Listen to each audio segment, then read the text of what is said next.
In the professional world, success isn't just about what you know. It's really about how well you can communicate it. I mean, climbing that career ladder, a lot of the time it comes down to mastering one specific thing, the language of business. So, what is the difference between just speaking English and speaking the language of business? I mean, really, that's the big question we're going to dive into. Think of it like a journey, right? Moving from just, basic conversation to really confident, effective communication at work. So let's start where every journey begins, at the very beginning. Okay, so every career has a starting line. And for most of us, that's the first day at a new job. And you know what they say? First impressions are everything. The right phrases, right from that very first handshake, can totally set you up for success. Just think about the power packed into a simple phrase like this one.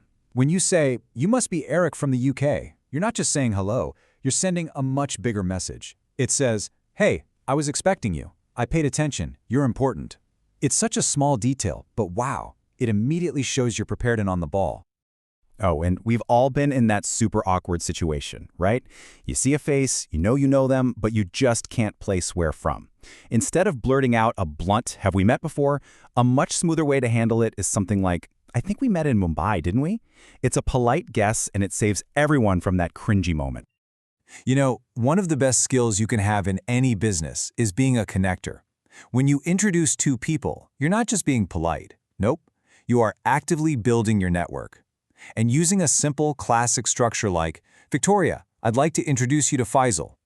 Well, it's just clean, professional, and it gets the job done perfectly. So what about formality levels? You might, on a rare occasion, hear someone say, "How do you do?" It sounds super formal, right? And the funny thing is, the correct response is just to say it right back. "How do you do?"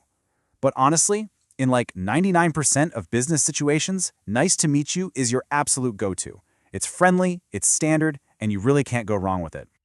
All right, so you've nailed the first impression. Awesome. Now you're part of the team, and it's time to actually get stuff done.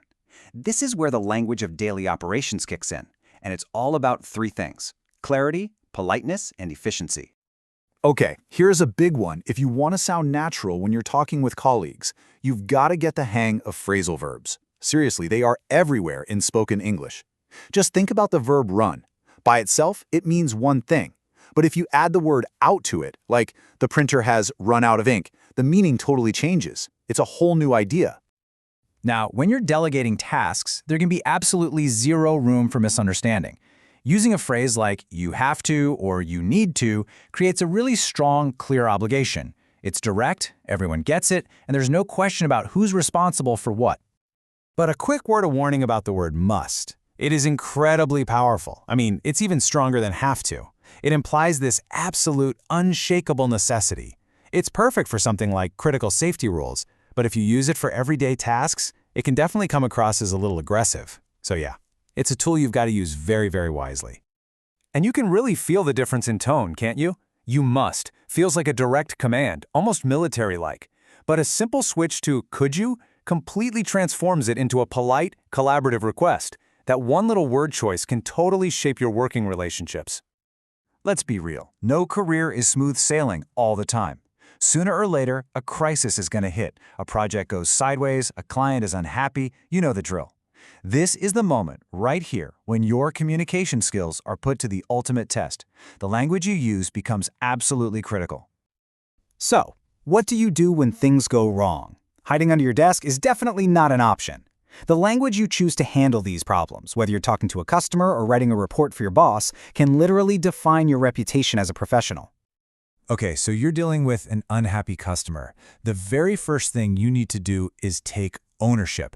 A simple, sincere phrase like "I'm very sorry about that" can immediately de-escalate the whole situation.